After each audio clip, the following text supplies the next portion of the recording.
There we go. It's me pressing the button this week. Hi. Hello, Mr. Sleek.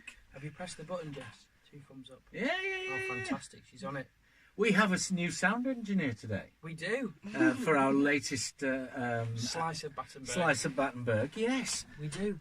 She's on her school holidays at the moment. Yes. So we have an apprentice, basically. We do, yes. Who has very successfully been setting up and impersonating you, I have to say. You know, I thought I was having an out-of-body experience. I'm like, where am I? I'm not here. Not here. So would you like to say hello, Jessica? Hello. Bobber Jessica. Hello. Yes. Thank you very much for doing the sound, and we'll perhaps talk to you a bit later on. Okay. So what kind of a week have you had then, Sci-Fi the Poetry Guy? I've had a pretty decent one. Have you? Yeah. Been up at Black Dyke Mills a couple of days Oh, this week. the Mez. The Mez, yes. I knew the Mezzanine Arts Depot. Yes. Had a fantastic time, actually. Mad. Mad it is. We did a good sweeping job. Found a dead pigeon, but Oh, we've got rid of that. I was more concerned about the pigeon actually- than getting rid of it, but yes. We might have put it in your desk, actually. Really? It's like, yeah. Yeah? Well, I didn't, actually, to be fair. Well, it'll be that other one, won't it? That red-headed fool. It may be. But, yeah, and we Lady G. We actually decided we had some these trolleys that transport stuff. You get supermarkets or what have you. Yes, I'm aware of what it is. I'm aware of the concept of a trolley. Good. I seem not to be so sure, but yes, a trolley. We have 3 of them there. So what our idea is to actually create a public transport system within the Mez, and couple these trolleys together. And we reckon we could get about a capacity of about 10, 15 people on these things, and take people from one room to the next. Well, how practical. Yeah. Well, I think I don't. It's an idea. We were going to call it the mental express. I thought we were in the doing phase, not the ideas phase. Oh, we were. This was as we moved them along. Oh yes. It was an idea in motion. It was, yeah. Brilliant. How's your week been? Well, I've got an apology to make to our bobbers. Oh God. I have to eat humble pie. I like pie. And I have to admit that my extremely strong assertion last week that the humble chicken was the closest animal in DNA to the human being was in fact ever so slightly wrong. And you were absolutely right. Yeah. Well, no. It let's was not the do chimpanzee and the bonobo. that. Yeah. But the humble chicken shares more DNA with us than any other bird. That's a good fact. So I suppose I was it was a Chinese whispers type of thing. You were semi-right. You were Well, focusing... instead of 99 point whatever it is, I think it's 99.7, which is the chimp and the bonobos, it's about 65%. It was 65%. Which part of you is 65% chicken? 35% bull. I don't know. I reckon. I think the nose, as you mentioned in the show, it's well. Actually, that was in the car, wasn't it? The beak. The beak. Yeah. The upper end of the beak. Yes. Yeah. So I had humble pie to eat for that. Other than that, I've had a good week. A very busy week. I've been up at Black Lane Inns. I've been up at Flappet. I've had the kids' school holidays and things like that. I've been at the mill with yourselves. It's just go at the moment. It is, isn't it? And doing plenty of eBay and stuff like that as well. Yeah. So it's making a living whilst enjoying what you're doing. Absolutely. And I'm generally doing that. Although I'm a bit tired, and I could do with more warmth. Well, this is why I've made this into a sauna. Well, it's that all right, and I love it. Thank you for that. You're welcome. No, I'm a big fan of saunas. Big fan of saunas. Yeah. And just another little thing about the statistics from last week, the populist thing, where Mr. Sleek mentioned that it would be about 15% of the eligible electorate. Again, Mr. Sleek, I'm afraid, got it wrong. But this time by 0.13%, on the grounds it was 14.87%. So, we make mistakes. If we're fact checked, I'm okay You know with what? that. He nearly I'm okay swallowed with all that humble pie, and he needed to I'm- throw a bit up. Yeah, I did a bit. Yeah. Well, yeah, getting things wrong, Oh, wrong. absolutely. It's a good thing because it helps you learn. It is, and you know what? This brings me to my first square of today. Oh, okay. Yeah. Which, Oh, you're if I going may- first then? If I may, if I may go first. You may, yes. Oh, thank Oh, thank you so much. So polite. I know. I've got a bit of British blood in me. A bit? Yeah, not much, thankfully. It's mostly German, isn't it? Well, I don't know really. You know. No. Time to time. That's- It's growth. Growth? Yes. Oh, okay. Is my first square, and I actually, I thought about growth, and one of the fastest growing plants, obviously, which is a pretty commonly known fact in the world, is bamboo. It is. It is. It's very fast growing. It looks. I think it can grow up to a foot a day.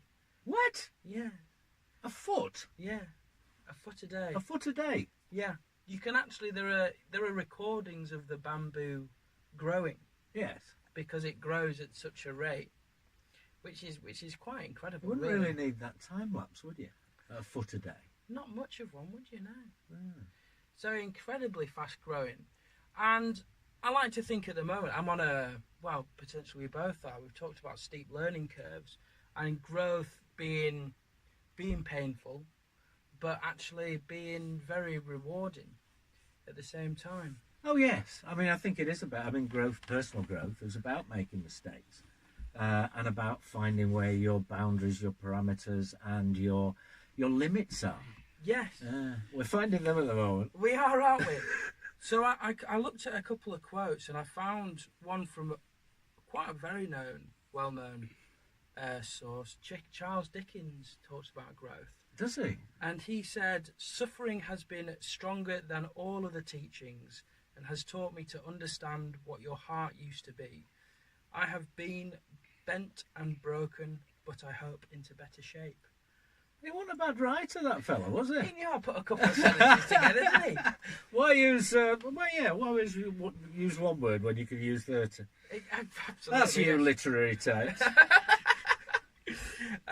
So yeah, That's good, though. Yeah. I think because it does bend and break, isn't it? You're moulding yourself constantly, potentially, if you're willing to bend and break yourself into something new.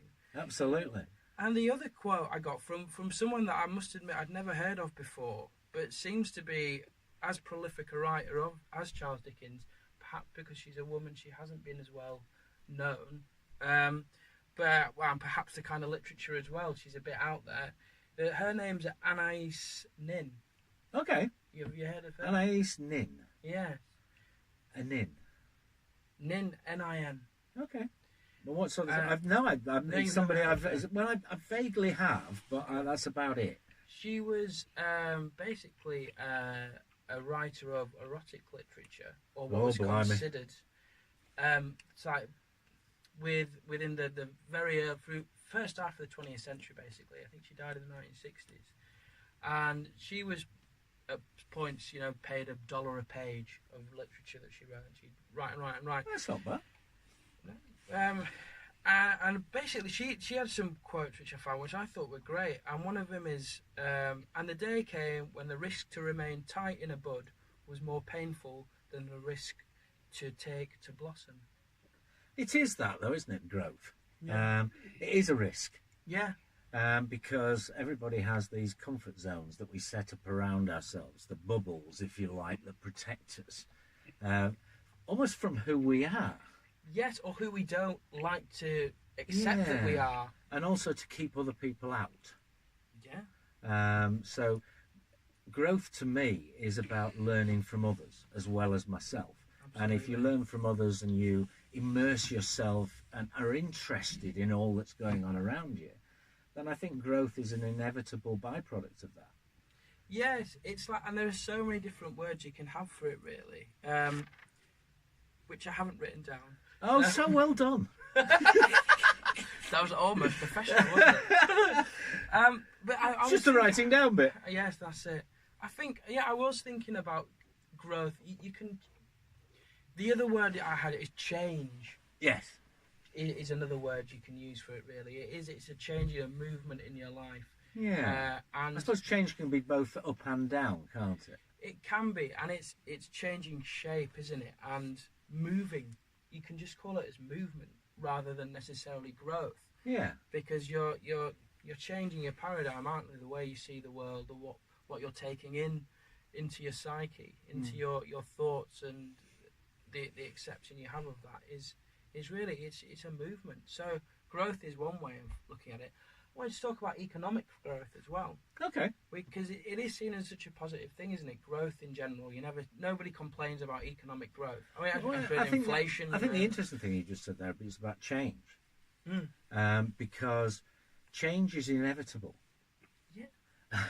And I hear so many people saying, "I don't like change.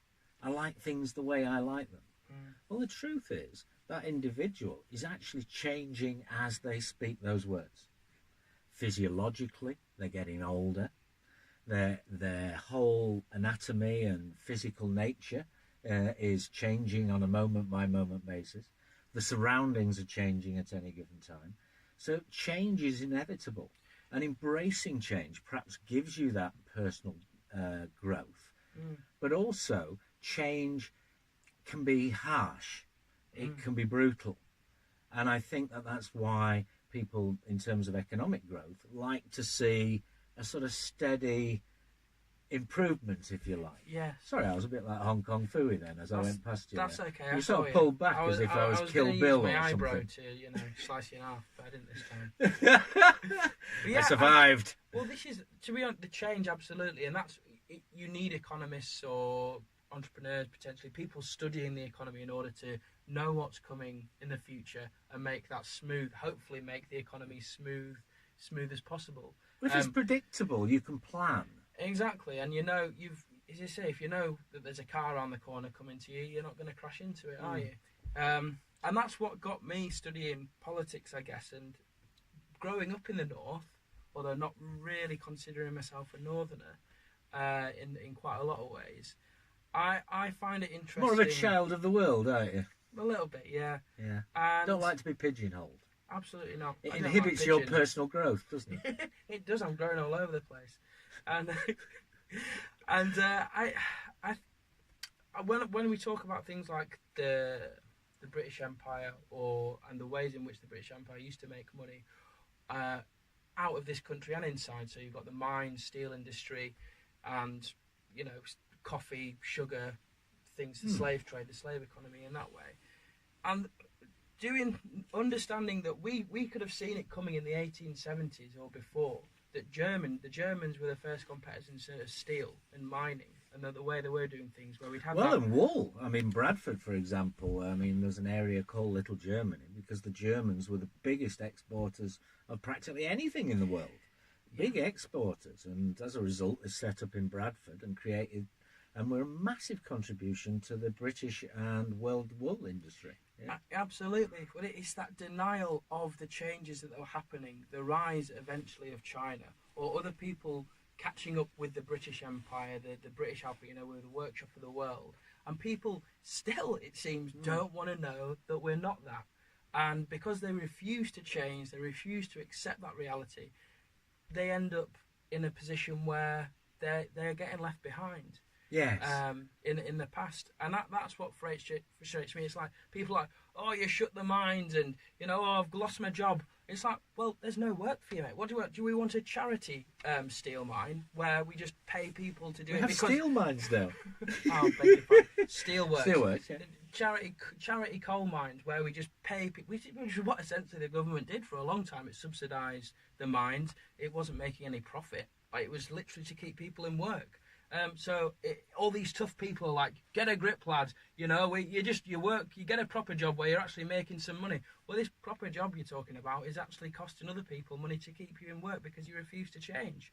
And that's quite... I alluded to that with the supermarkets and the taxpayer essentially subsidising the profits of the main 6 supermarkets, and it's not a good thing. You're absolutely right. A business market that doesn't work in terms of creating a surplus is either something that is infrastructural, like coal mines and so on, what are you going to do? Shut them down? Because it costs them a fortune to actually shut them down. What are you then going to do with the people? Pay them benefits? Because economically, the argument was actually stronger for keeping the mines open in their current form than it was to close them. And it was more dogmatic than that. Yeah, I know, I get that. But that change, and that was extremely tumultuous because it became a battle.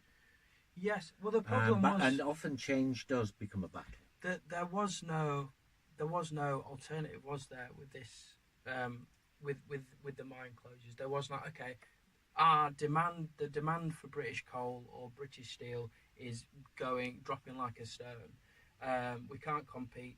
What can we do? There was no what can we provide otherwise to help these people have a worthwhile job to the economy. And I suppose, and that refuses to change. I think this argument is a fallacious one to some degree because the money is there. I mean, the question is, and we've covered this many times on BoB, where's the money going? I mean, when you look at the economy and the British economy over the last 10 years, for example, the British economy has probably grown by somewhere in the region of 15%. In the last 10 years? In the last 10 years, in terms of gross domestic product. See, I find that a surprising stat. In the same time, we've carried out a massive reduction in public services because public services were seen to be too much of a part of our gross domestic product, and around about 40%. 40% of everything that Britain essentially did went into the infrastructure and support of our country. That was basically what it was all about. Yeah. And various people feel that that's too high, and various people feel that that's too low. Personally, I thought it was about right. I didn't think it needed to go any higher, but certainly as a proportion of what we earn as a country, I think that's about fair. It's certainly lower than some of the other major European countries. You do well for this Conservative Party at the moment, the way you're speaking. Well, I mean, in terms of the reality, as you say, it's about fair distribution of that wealth. And if you are looking to spend something about that on health, education, social services, fire brigade, police, everything that we see as being part of a normal functioning society, then you've got to pay for them. And in terms of paying for them, you've then got to do, I think, what's best. If you're serving the people with these services, they have to be the best they can be. And that does cost money. But those things are things that if you don't have as part of the state, they then cost even more money. Try going private on national health. Try getting independent rubbish people to come out and pick up your rubbish. It'll cost you a damn sight more than it would necessarily as part of your council tax or as part of your income tax or your national insurance. Yes, I mean, I'd say absolutely. You've got to measure up the amount of, you're talking about investment really in people as opposed to growth. Exactly. This is where I feel like there's certainly the growth, the rate of change within the British psyche at the moment has been stunted recently. For, I'd say, most of my adult life, I mean, I don't feel like we are not at the cutting edge. I don't feel like that. Maybe in some sectors we are. I can't... No, I think we still are. I mean, we're a very innovative country. In terms of food, I think we probably are, and I think technology, I'm sure there's, if there are any people who work in IT, I'm sure they'd be like, well, hang on a minute, mate, we're doing loads of stuff. And I'm sure we are. But I think the politicians, to be honest, I don't feel there's enough growth and room for growth within our education system, within our transport system, a lot of things. I do feel we have stunted. Perhaps if we'd have given more room to grow and make mistakes, that would have knocked the amount of growth that we make anyway, because we've grown in the wrong direction or what have you. I don't know. The other growth I'm seeing at the moment, I'm seeing lots and lots of green growth. Yes. I took a photo down at Roberts Pond in Keighley on Sunday. Took the dog down there, and Rach identified the plant as a vetch. And it was just lovely the way in which these little purple flowers were sort of highlighted green upon green upon green upon green. And the levels of growth that's happened in terms of our spring, or our pretty late spring in parts, but our spring and our transition and our growth into summer. Yeah. It's just wonderful at the moment. And the colours, it's my favourite time of the year for colours because they're so fresh. It's And lovely. beautiful, vibrant, I feel like verdant. I feel like a blade of grass at the moment this time of year. Yeah. 'Cause yes. You can have one if you like. But one. A whole blade. You could. He's having me on. He wouldn't give me a whole blade of grass. I got away with that one. I got away with that one. Because this is the time for productivity, isn't it? Essentially, it's like the sun's out, and I love that symmetry between productivity in animals like ourselves, humans, squirrels. Or this is a time to be collecting your food, to be going about your work, and the grasses and the trees are doing exactly the same thing. Yeah. The amount of time is still the same: 6 months summer, 6 months winter, but they're growing. You have to bloody mow them down because they're growing all over the place. I grow in the summer. The rate of growth. I grow in the summer. Yeah, We all do. We all I mean, do, in the don't winter, we sort of go around a bit like this and sort of. We're hibernating, aren't And we? then in the, we sort of stand tall, don't we? We feel more alive almost in that beautiful We sunshine get more done. that we need more of. Yes, please. The Come God on, of weather Yorkshire. people. Yes, I think we ought It's to Michael do this Fish. seed. bring and- out retirement. Michael Fish. The man. There will be no hurricane tonight. I know. Give us a bit of sunshine. Oh, that's a long time ago now. It is, and he's never going to Was be. it 30 years? I think it was would be about 30 that, years yeah. by the end of the 80s, wasn't it? Was it Yeah. 1980? It Something might well like be 30 years this year. So The gross. worst weather forecaster in history. Oh, Oh, poor Poor Michael Mike. Fish. God knows how. We lost thousands of trees because of this man. We could have propped them all up. Oh, that's right. It's all his fault. Isn't Oh, Michael. Never lived it down. it? There he is. Nice one. Yeah, there we go. Growth. Growth. Okay, so is it? Shall I go? Well, I think so. Would you like me to Right. go again? No. Oh, you've been having a peek again, haven't No, you accuse me of it. Look, I'm going to have to have you done for larceny at some point. you? Larceny. Not larceny. What am I thinking of? I'm thinking of Slander. slander. Yes, but there is Libel? Libel. There we go. Isn't libel when you write it down, and then slander when you sort of just slag somebody off to the face, if you like? Quite possibly. No, in public. In public, yeah, you can be done. Has to be done in public. You can't do it on your own, otherwise I'd be in real trouble. What is larceny? Go on, give us a Larceny give us is theft. yeah, It's grand theft, yeah. grand larceny. Grand larceny. Any particular kind of theft? Or? Crime. I don't know. It's often used for sort of cheating and swindling, isn't it? And larceny being. I mean, I talked about the last time I used larceny. I think was when I was talking about Google Ah, right. and how It's usually how they were grand larceny, larcenous. isn't it? Yeah, It's No, it's seen on absolutely. an epic scale. Yeah. an epic scale grand larceny. Only the best criminals will do. I'll buy a legal dictionary. Anyway, my first square Yeah. is inventions. Okay.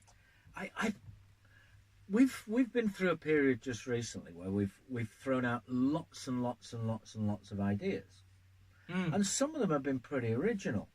Yeah. But I heard that Britain is well. I know that whatever happens in the world, that I have faith in the British essentially to be generally at the forefront of creative thinking, in lots of fields. You know, we do excel, and essentially I'm bringing British inventions and inventors that have changed the world.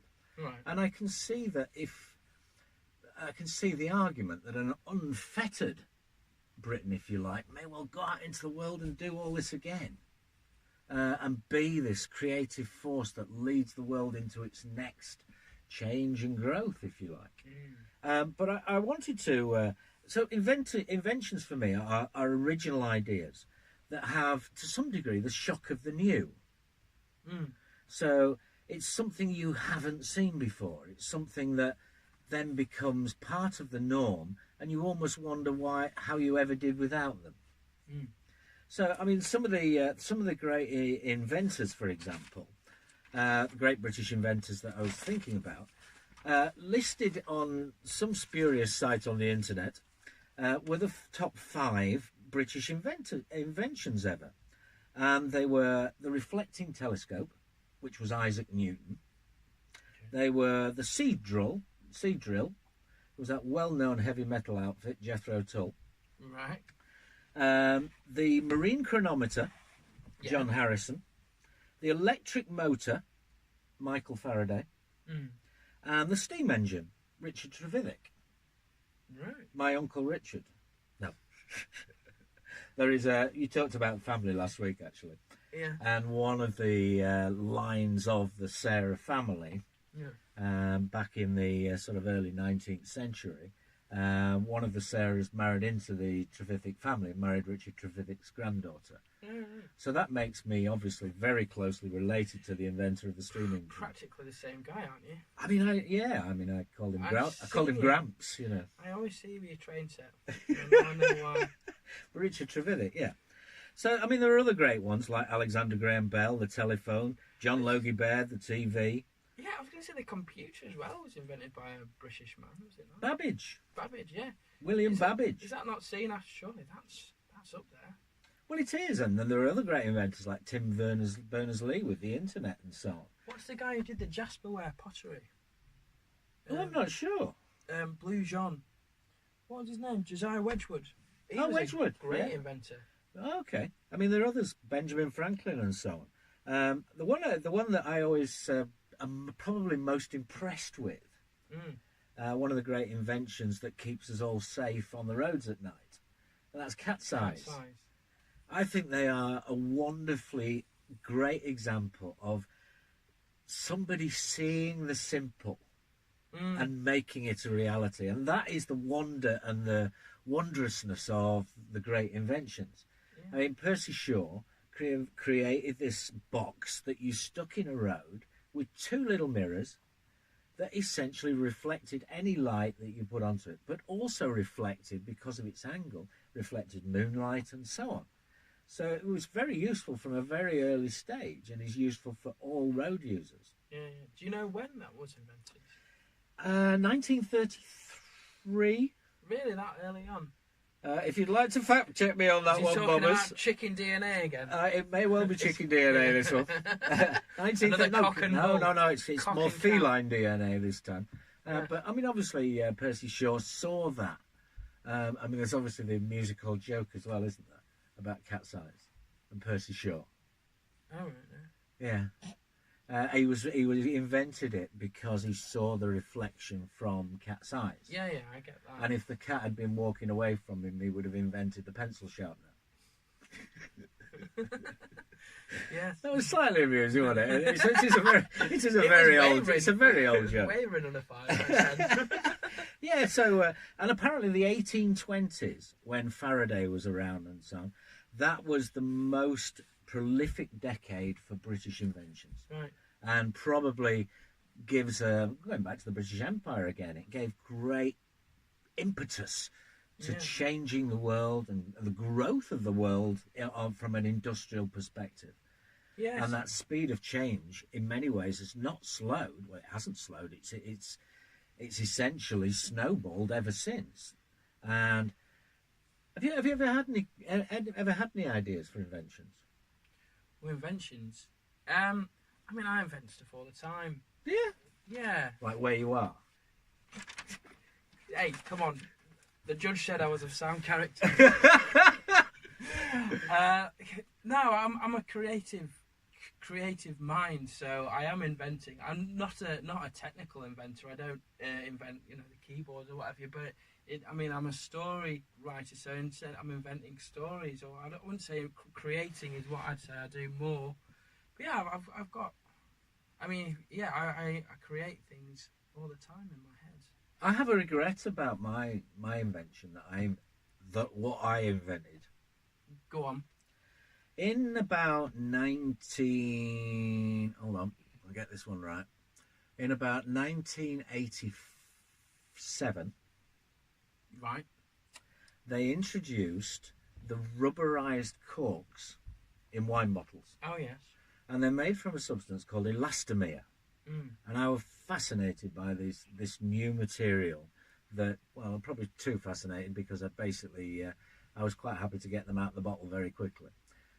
but I had quite a few of these, and I was amazed by the fact that when you put your fingernail into it or you pressed anything else into it, you essentially had a situation where it would bounce straight back again. And it was extraordinarily hardy, this elastomere. Mm. And at the time I was playing lots of cue sports. I was playing a lot of snooker, I was playing a lot of pool. And I came up by using elastomere and cutting with a Stanley knife a little bit of a Q-tip. I wondered how well this would work because it had such spring on it. And if you abraded it a little with a bit of sandpaper, you actually got more spin than a leather tip with chalk on it. Yeah. You got better friction with the ball. And essentially, I invented at this point, and used one in local pool matches, a non-chalkable Q-tip. Now, I think I was kiboshed by the chalk industry myself. Uh-huh. No, I wasn't. I didn't do anything with it until about 2001, 2002, when I decided that I would patent my idea. I went back to it and thought, actually, you could put it in the end of a cue, and you could make it integral to the cue, and bars and so on and so forth would be able to have a cue that was pretty much unbreakable from a tip perspective, because you always have tips missing off cues in clubs and pubs and so on and so forth. Plus, you wouldn't need the chalk either, and it would have it would actually improve on what was already there. Anyway, 2002 came, and I looked it up on the World Patents database and so on, and looked to patent this idea, and it had been done. Yeah. 1999. 1999, almost exactly the same idea had been patented, an integral elastomere non-chalkable Q-tip within a pool cue, and it's currently doing the rounds of the Far East, Philippines, Malaysia, Singapore, all those big pool every bar's got a pool table still, and it's one of the national games. Yeah. So it's a matter of a bit of regret that I didn't take that further forward at that time. Yeah. And I think inventions are also about taking opportunities and running with ideas. Absolutely, you have to catch it, don't you? And I was doing a bit of market research for me poetry stuff yesterday, and one of the things you don't want to know sometimes, do you? Like, oh, I better not check to see if someone's doing it. But I checked to see if people were doing personal poetry services for like funerals, weddings, things like that. Yeah. And I looked and I found a couple of websites, and people were doing pretty similar things. And I was like, oh, okay. And for a second, I was like, oh, bloody hell. But then, well, one of them, I don't know if they've been trading for the last 20 years, but they might not have been. But yeah, so they say there's no such thing as an original idea, do they? Well, I've got another one. Yes. While I've got this thought, if I may. Yeah, of course. When you're talking about the 1820s, about being the decade of pure invention for the British, I was wondering why that could be, because over Europe at the end of the 18th century, there was the political revolutions going on. There was in America as well. There was the French, and that was a great time of change and almost reinvention. People were questioning their new countries, their models and systems of government and power. We managed to keep that at bay, obviously. There was no revolution at that time in this country. And I wonder if those... Still early stage of the Industrial Revolution, but I take your point. Yes, but those kinds of ideas where there was license and inspiration from other cultures to think in different ways, because we had a peaceful country, it allowed us to push that creativity instead of into a political force. We pushed it potentially into a more scientific and technical realm instead. I mean, I know a lot of the great inventors of the 18th century, 19th century in Britain were inspired by the French Revolutions. They were usually more liberal-minded. So Erasmus Darwin, Joseph Priestley, Josiah Wedgwood was massively involved in the French Revolutions. And all those, and it does make sense in a lot of ways. People who want to change and aren't afraid of the new generally are more liberal-minded. They don't. No, they're the ones that want to change. They're not the people who are like, oh no, I like it like this. Like, no, I want to make it better. I want to do something different. I haven't tried that. I want to try it. Well, I'm actually going to claim copyright on this idea. and I'm going to claim it here on BoB. And what it is you know that heat sensitive material. Oh right, this is a new one. This isn't. This is a new one. Okay, I thought you were trying to reclaim the your, idea. Your No, it's another idea cue. that I haven't done it. I can't reclaim the non-chokeable cue. Right. I can claim the original idea, unless this guy had it pre-1987ish. He may well have done and not done anything about it for 12 years. But this one, it's essentially about hot pants. Right.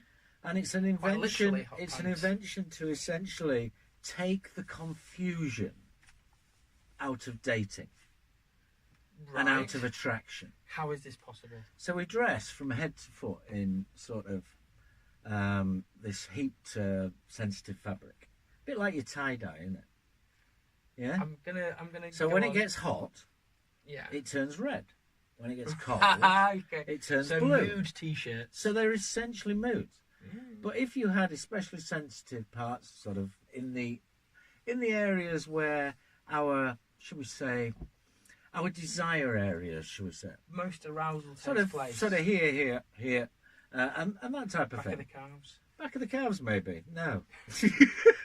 Back to the knees, perhaps. Yes. And it would show those the actual reaction to other people. There'd be no more lying. There'd be no more confusion over, does she fancy me? Does he fancy me? Do you not think that... Does he like me? Because you cool off to somebody, and you actually physiologically cool off to somebody. And yet you warm to somebody. That can change. And it would give a visual signal to the body language that you are already exhibiting, perhaps. Or some people are extremely good at not saying what they actually mean, and also their body language actually masking what they actually mean. And I think it might simplify things. So, the hot pant. Okay. Yeah? Copyrighted here on BoB. And if anyone's got any heat-sensitive material, I'd be very interested in obviously offering my services. And if you'd like to buy the patent or I'd like to buy the idea, answers on a postcard or whatever. You know what? I think Inventions. in the studio may Yeah, well be, I just getting to us. Inventions. I also wanted to very quickly talk about a couple of people who've given away their ideas. Right. And one because they were utterly blasé, and one because he actually wanted to see the thing get done. And one was the inventor of vulcanized rubber, which was Charles Goodyear, who died penniless because his idea didn't really take to fruition at that time. But he'd proven that basically car tires and so on could be massively you could make them pneumatic all of a sudden. And the Goodyear Tire Company was nothing to do with Charles Goodyear. They named it in his honour and nicked his idea. Oh, you'd rather not have the honour, wouldn't you? Well, he sort of died penniless, which is a pretty sad state of affairs. But Charles Goodyear. The other one is Nokia. Right. Or as the Swedish call them, Nokia. Nokia. The biggest firm in the world. 15, 20 years ago. In fact, less than 15 years ago. Now no longer exists. The only Nokia you can buy are essentially made by other people. They invented the touch screen. They invented the keyboard in the screen. They invented all the things that essentially are seen as being cutting edge within Apple, within their iPhones, within Samsung, or Huawei.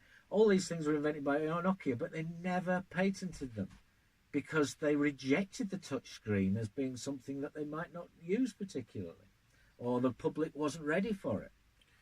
So ideas that are given away. So there's a certain sadness to those that don't benefit from the original ideas, but also a great pride in those that do. And we certainly, some of the ones I mentioned earlier, have massively contributed to the world around us through creative ideas. Yeah, and there is the argument that that once an idea is born, nobody owns it. I mean, it goes back to the ideas of possession. That's what patents are for, isn't it? It leans towards the idea that we can own anything. I mean, including ideas. Oh, property is theft. Exactly, and it's like, it was a British invention. It's there's no collective thing. It's like, this is mine, and it's not. It could be. It'd for be the nice benefits. if society was like that. It would But be. I do understand the Oh, desire yeah. and the right to benefit. Absolutely, from a great idea. I'm not going to be, idealistic enough to. Percy Shaw did. To think that that people don't deserve to hold claim to their ideas. Absolutely. Cool. Right. So that's 2 squares down. That's 2 Inventions. squares. What's your second square of the week, Sci-Fi the Poetry Guy? My second square of the week is false idols. False idols? Yes. Do you have any? Not pop idols. You know what? I think I may have done. This is why I've brought them. There's been a few times in my life where I've reached out into, usually these are the internet, to try and find some sort of answer to something, or help me in getting through something, or find answers, essentially finding answers. And they've recently come in 2 forms, or one longer than the other, really. There was a time a couple of years back when I was really struggling, and I felt at least that I needed some sort of counsel, and I was clutching at things outside of myself in order to try and put things right, or what I believed was going to be right. Okay. And I came in, crossed upon this guy called Tony Robbins, who I've mentioned before on the show, who's an American life coach, essentially. Did he have a cunning plan? Oh, no, it's Robinson. Yes. Sorry. That's okay. We're writing very long letters by the end of this show. Tony Robbins. Tony Robbins, and he recently did a 4 or 8 day seminar in London where you have to pay £500 a ticket or more to be a part of this experience, and it is, dare I say, in some ways like an evangelical thing, where he gets people wrapped up into this frenzy. And talks about how he can change their lives, basically, how they can change their lives through the power of him, almost. And it seems, to be fair, he's been incredibly successful. There is no way... Has he been incredibly successful in getting people to part with their money, or has he been incredibly successful in massively carving these people's, or helping to carve these people's lives? This is the point. He's an incredibly rich man. He at one point, I think his stocks rose... I mean, he was worth 300 million at one point. I don't know whether he is. What? Especially since, well, this is the thing. Recently, he has been stung with sexual harassment allegations that have come from from a former assistant. And once she made the claims, several other allegations have come out that he behaved inappropriately around these women. Oh, God, I hate people who feel they're entitled. That feels like Tony Robbins already, and I don't even know. I don't know of him, to be honest. Yeah, absolutely. And what I found interesting is this whole. He has built, in some ways, a cult of personality around him. Yeah. In order for him to continue to gain the support and respect and following of other people, and watching of his videos or paying them when he's going to cinemas, he has to come from a place, it seems, of serving others and of decent moral fibre. Yeah. And that seems to have been very much shaken recently. So I find that fascinating. And so he's a false idol. So quite possibly. Okay. What is a false idol then? Is it somebody who? I think it's twofold. You can look at this 2 ways, and there's another guy who, interesting enough, was mentioned on a podcast similar to ours with Russell Brand and Tony Robbins. Tony Robbins asked if he could come on Russell Brand's podcast. Yeah. And they were talking about certain things about growth in life and life coaching kind of stuff, life in general. And Russell Brand mentioned this guy called Muji, who's got quite a big follower on YouTube, seems to have quite a big following around the world, and he is one of these new spiritual leaders, gurus. I was looking at his videos just this week, and this is really why I've decided to bring it today, because I was looking through his videos and he was talking about meditation and being present and all these things that have been passed down. They're not his teachings, they are just general ways in which people agree is a good way to be. I'm going to say I'm not hearing anything particularly innovative here. No, exactly. So it's more, it does sound like the sort of cult of personality, if you like. And there was one video that was taken just on a phone by one of his ex-followers. Emphasis on the ex, because what she was claiming that or exposing were the rumours that he had been in his temple in Portugal, where they have He had a temple? yeah, he's got a temple to Muji, apparently with statues. It's a giveaway, isn't it? It's a Where giveaway. people come every year, and they are rumours. I mean, you can't prove them necessarily, but there were a lot of young girls that he was having intimate relations with, and that was being kept quiet. And again, she was basically calling him out as not a spiritual leader, but a guy who was carving out a cult of personality to serve his own desires, Own gratification. Yes, and So, again, so is a false idol therefore somebody who pretends to be one thing and is actually another? absolutely.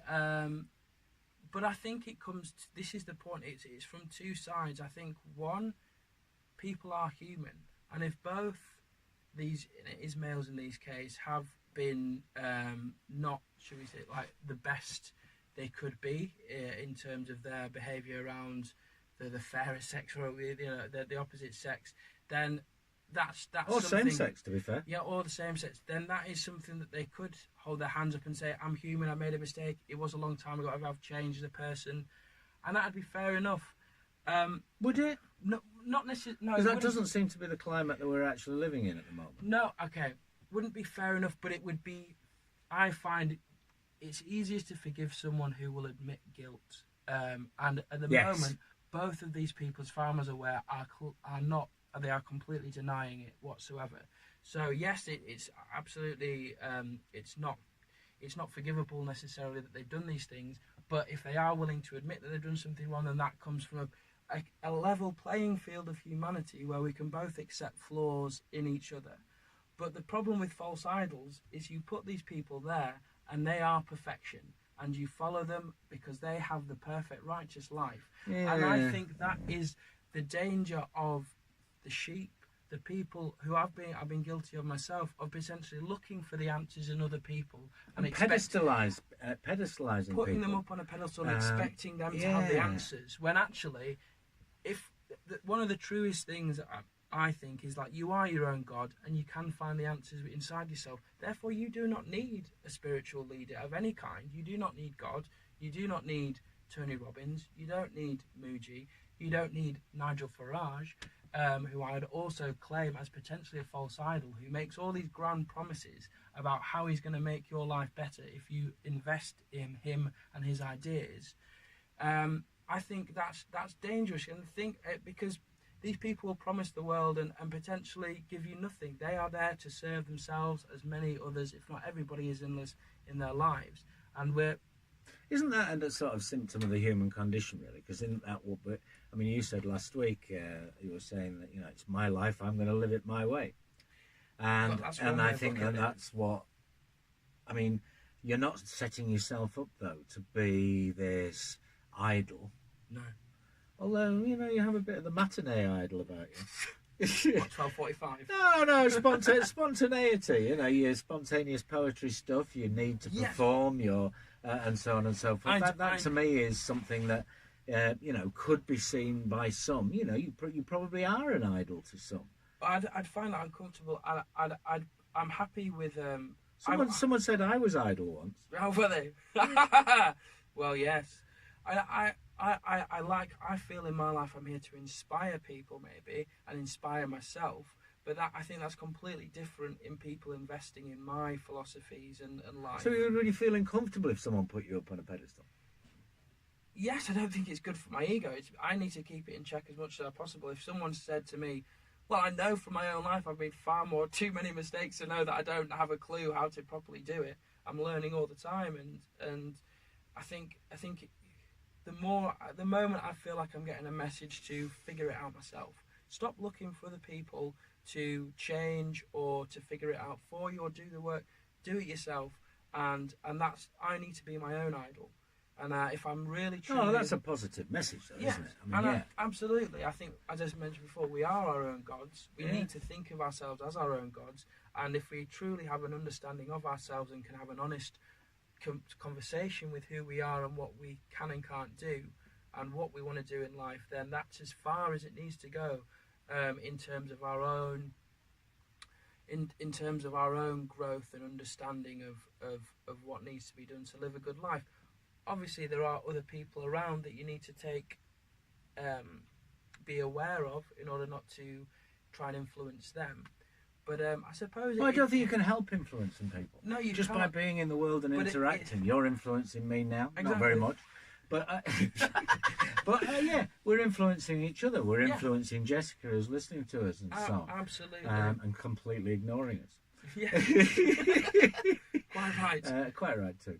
But, yeah, false idols. I think any idol is essentially false if it sets itself up to be something that is better than other things, because something can only be at the pinnacle or the zenith of where it's at fleetingly, because as you've talked before about growth and about change and evolution, you essentially are always going to surpass it. Richard Trevithick with the steam engine.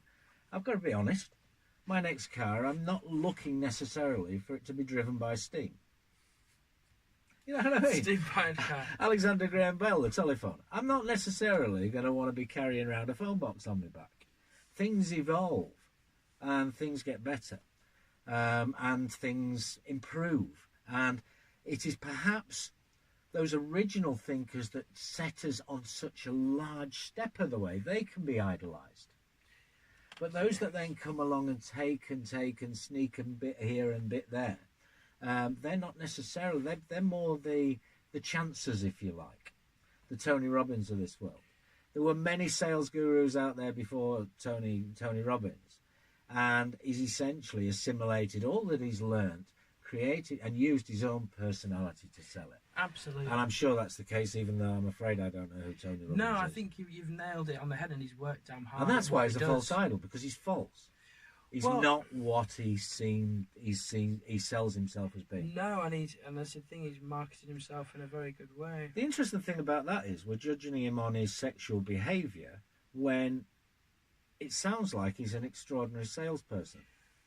Well, this is the interesting point I'd like to make about... And should we judge somebody on their personal behaviour as well, and therefore denigrate their achievements and their and what they're doing in life because of one area of behaviour? Well, this is where it comes, isn't it? I mean, the world's not black and white as good and bad guys. I think, as far as I'm aware, Hitler was a vegetarian. He seemed like he was an animal lover.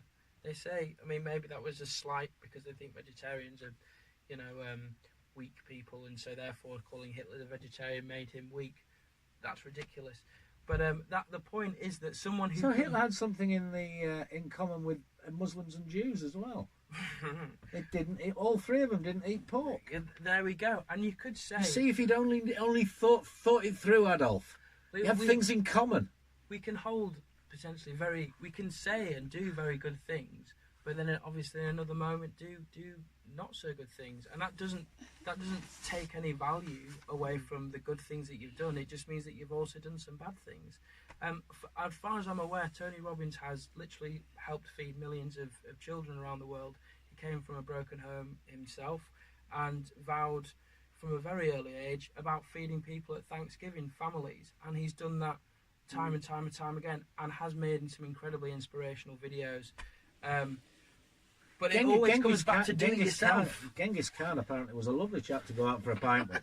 Absolutely, he had some great jokes. He was very kind to his children. He was a good dad, maybe. Yeah. But, that's the conflict about life, isn't it? I think the only thing, the thing it's just about. The problem with false idols, I feel, is that it can usually mean that, as you say, putting people on a pedestal will make you ignore the things that they're not good at. And say, oh no, Tony Robbins couldn't have possibly done that. Jesus couldn't have possibly done that. Yeah. Muhammad, anybody who's been idolised, it's like rose-tinted spectacles. They can do no wrong, and that is not true. Gareth Gates, a fine example of a pop idol, and it's like people are people. There's nobody, and this is you talked about the people who are dead and how we memorialise and we idolise them Yeah. because they're dead, and suddenly they become these like pristine people. And I think that's where fairy tale and the gods came from, because it's like when you've got a story of somebody, suddenly all the details and the things that weren't so great about that story being exactly the way you want it can be forgotten. So that's why I think potentially Jesus became the Son of God and became this perfect human being, because he's been dead long enough to be able to make that so. In terms of Bradford, it's quite interesting because we have a place in Bradford called Idle. Yes, we do. And we even have the Idle Working Men's Club. Yeah. Which apparently is fully subscribed for year upon year upon year. Jessica's sticking her thumb up because I think you're a member, aren't you? Are you a member of the Idle Working Men's Club? No, it's 12 over. Sorry? It's 12 overs that can be members. 12 and over? Yeah, Okay. but... Yeah, the drinking age in Idle is definitely... so I wish I'd known that. I wish I'd known that. But I think your Uncle Paul's a member, isn't it? Yes, so's Mum. Yeah.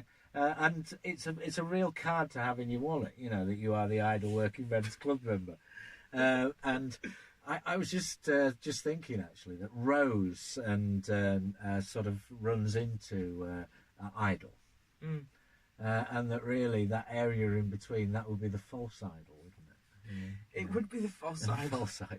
I guess. It is. And false idols, I think, are difficult because I think as you get older, you tend to pedestalise more as a younger person. And perhaps you become more cynical, perhaps you become more realistic. But in terms of pedestalisation and also not being as disappointed by people, because nobody's perfect by any stretch of imagination.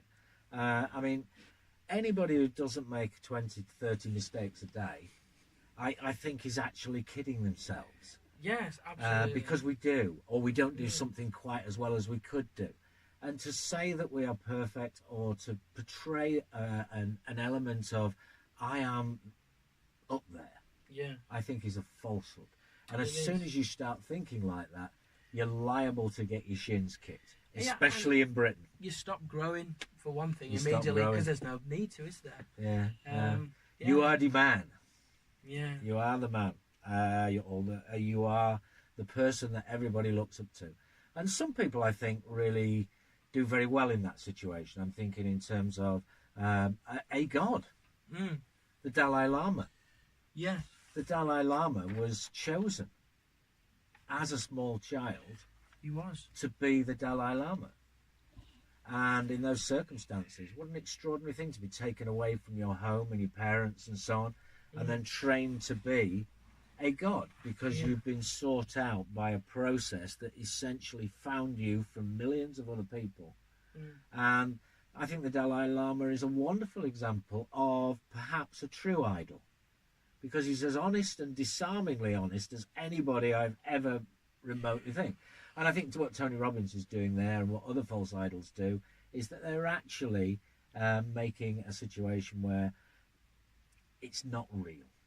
And to put them up there is unrealistic. It's people like the Dalai Lama, stick them up there, because even on issues as difficult as Tibetan Buddhists eating meat, for example, a Buddhist eating meat, and the Tibetan Buddhists actually have a thing whereby basically over the last 1,000 years or whatever, they've actually paid people to slaughter their meat for them. Yeah.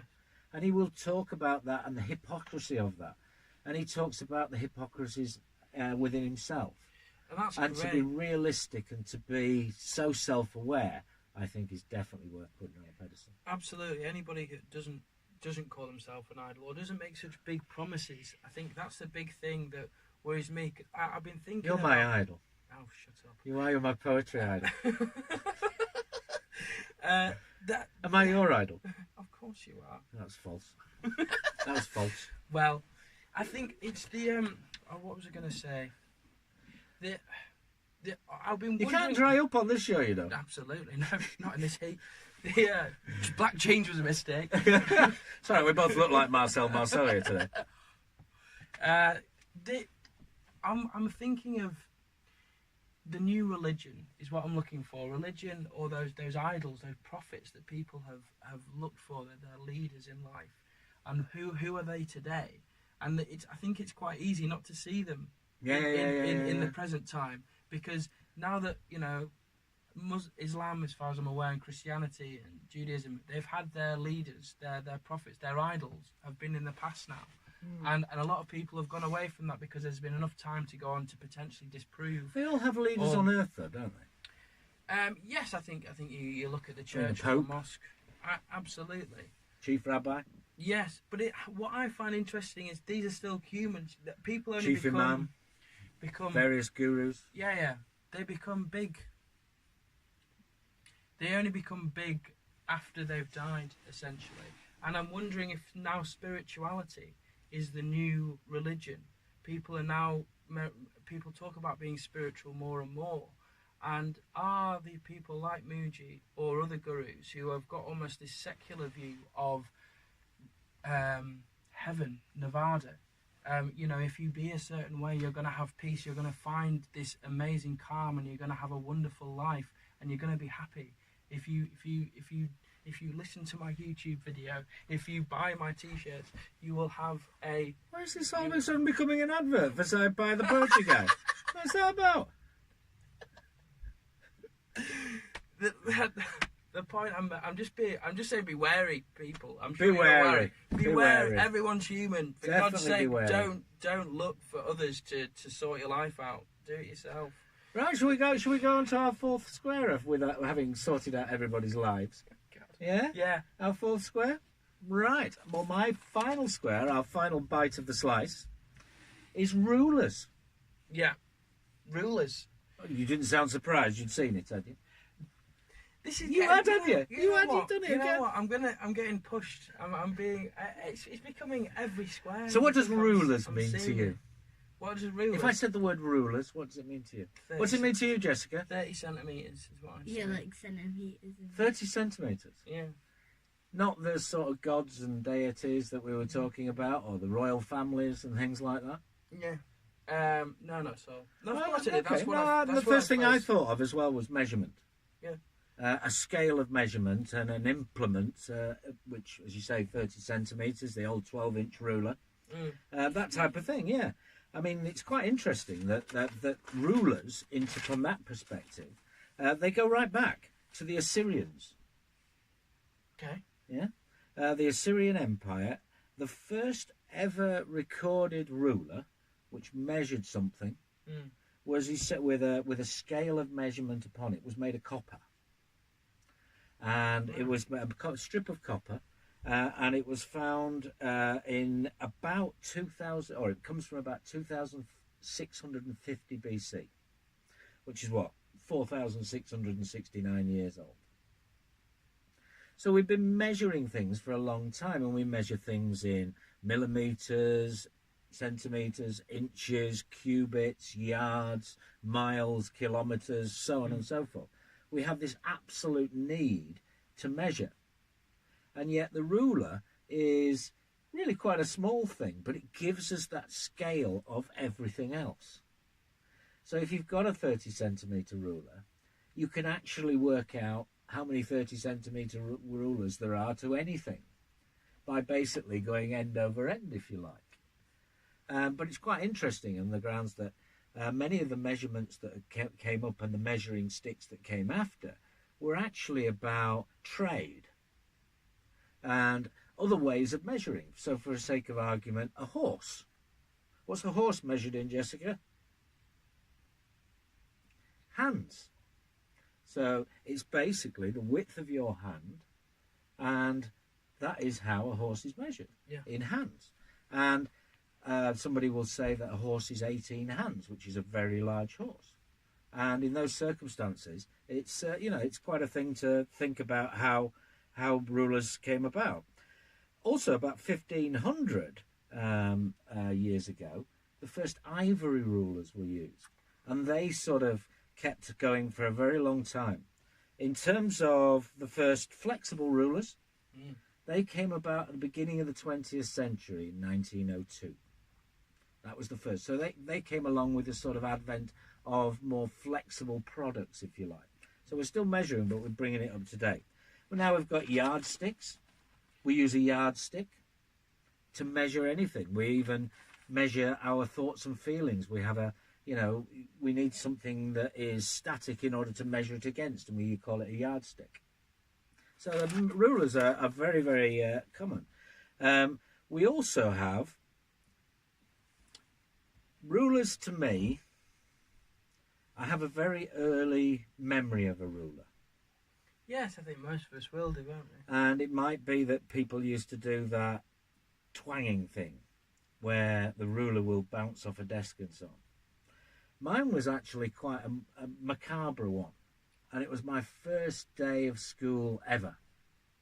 And I was 4 years old.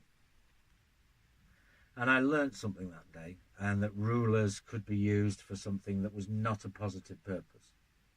On the grounds, people used to hit people with them. Mm. They used to hit them with the yardsticks. They used to use these rulers essentially to teach naughty children that basically they were doing wrongly in school. Mm. And I once saw, on my first day at school, I saw an act of real cruelty that saddened me and still saddens me now. And it was the reception teacher, who's long gone, so I won't mention her name. But she, in the first 10 minutes, in order to assert herself for this class that she was going to have for a year, the loudest child, young lad, who was very uncomfortable with where he was and so on, and was not acting in the way in which he should be acting, in his first morning at school, for God's sake, was pulled to the front of the class. And she made him put his knuckles on the table, and she slapped him across the knuckles with a ruler. And what made it worse was she didn't use the flat of the ruler. She used the edge of the ruler. And I suppose that's a negative connotation to rulers that I've had ever since. But I also then enjoyed through school and so on flicking things at people with rulers. I don't know whether you ever did that, Cyclone. No, I was a very quiet child at school. You I know? was quite timid. You could get toilet paper, or and you could moisten it in your mouth, and then you could stick it on the end of the ruler, and you could do it with great accuracy. Yes, That was something that I really enjoyed. So rulers have got many connotations. I mean, I They must have. admit, I did think of the people that rule rather than the rulers that are used Me too. to Me draw too. straight lines. I mean, I was hoping that we might get onto things like royal family and things like that. Yes. I mean, do these people rulers? Well, I don't. I think that I would. Well, you could bring it into false idols. I mean, a lot of people very much. Absolutely, we've run into each other again. Put the royal family up on a pedestal, and they see them as an integral part of British society. As far as I'm concerned, I wouldn't say that they have much of a role. They're certainly in my life that I don't really class them as idols. No. For me, I don't think they do rule. I mean, we know that that there isn't much of a constitution in England, so power and sovereignty is very flexible in this country. But still, it has been agreed that the monarch takes a very minimal role, just as states. I don't think people have a right to rulers in many ways. We elect rulers. Yes, absolutely. Whereas most of the rulers that we have are essentially by birth. Yeah. And in those circumstances, I think that's a negative thing, because you're essentially operating out of a very small gene pool. Yeah, absolutely. And no it's not CV. necessarily the best person to deal with it. Having said that, I have met the Queen. Yes, you said. Yeah. I've also met Princess Anne. Very, very, very different. One has an enormous amount of charisma. The other one almost seems to have... I mean, Princess Anne's probably best part 6 to 7 inches taller than Queen Elizabeth. And yet, one has great stature and the other one doesn't. Right. So rulers, I think, actually may well, as the ancient Egyptians and ancient societies carried it out, may have something born into them that gives them that status that right from day one. And I'm not saying that royal families necessarily, or having a society that is ruled by very few people is necessarily a bad thing if they are the right people. Yes. It is that lack of electability and that lack of public scrutiny that is probably the difficulty that I have with most rulers. Yes. And especially, of course, the despotic ones. Yes. The ones who abuse their power. And you're unable to get rid of. And you're unable to get when rid they of. do a bad job. Yeah. I'd agree. I'm not for complete democracy in the terms of we all make the decision about everything. We all have equal say. I think you choose the person you think's best. But if they do muck it up, then the rest of the people who are rulers them make have their the own right, rules, don't they? Yes they do. I mean, I was just thinking of the word. It's like the rulers is in doing them's that make the rules. Them's that makes the rules. Yes. Yeah. And they do, don't they? They are whose rules are we playing by? And who do we care? Do we care? Well, sometimes we have to care, otherwise we'll get our head chopped off. Well, that's certainly still happening in, sadly, to far too many countries, especially where royalty exists. I'm thinking in terms of the public killings in order to discourage others from certain behaviour in countries like Saudi Arabia, where royal families are still very, very, very much the de rigueur and the central point of rule in a whole massive land and lots and many millions of people. And the problem is they're family businesses, aren't they, royal families? Yeah. I heard an interesting stat about family businesses, that 1 in 3 of them fail with the second generation. It's even worse than the third, yes. So if you actually employ your son as your heir to the business, you're basically statistically setting your business up to fail far more than if you got someone outside the family. Yes. And that happens with royal families, isn't it? Your heir, you just assume that they're going to want to do the job. And many people in the rich list are no longer part of their companies, for example, and are either very arm's length and still have a share in the company, but they've been wise enough to realise that the people who are most able should be given the job to do it. Yeah. Rather than necessarily themselves, or they split those roles down into more manageable chunks. Yeah, absolutely. So rulers, that's four squares a slice. It is. Now then, we've got a request, haven't we? We had a request from. We have a request to do. Would you like to come and join us, young Jessica? Would you like to? You don't have to, because you want to sing our song, don't you? Our BoB's song. Yeah, come on! You come around here. Come and sit in. Come and stand in here. There we go. I'll move. Saipo's going to move for you, because it's always better when Saipo's not in shot. Yeah, that's the stats. There we go. So, do you want to start us off, Saipo? Because this is our BoB's song, just to finish off this slice of Battenberg. BoB 15. Thank you all for listening. And don't forget you can follow us on the Facebook and the SoundCloud, and also on the YouTube, providing this video works.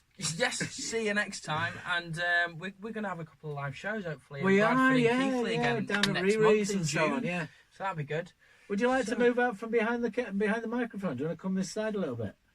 Otherwise we can't see you. Come on this side. That's it. That's it. Come on, stand with me. So, what's that pie? 2 squares a piece, 4 squares a slice. It's free to listen at half the price. It doesn't matter if you're a boy or a girl. The Brothers of Battenberg will show you the world. Oh, I don't like it outside. There we go. So, by the poacher guy. Thank you very much. Thank you very much, sound engineer Jessica. Oh, there we go. Nice one.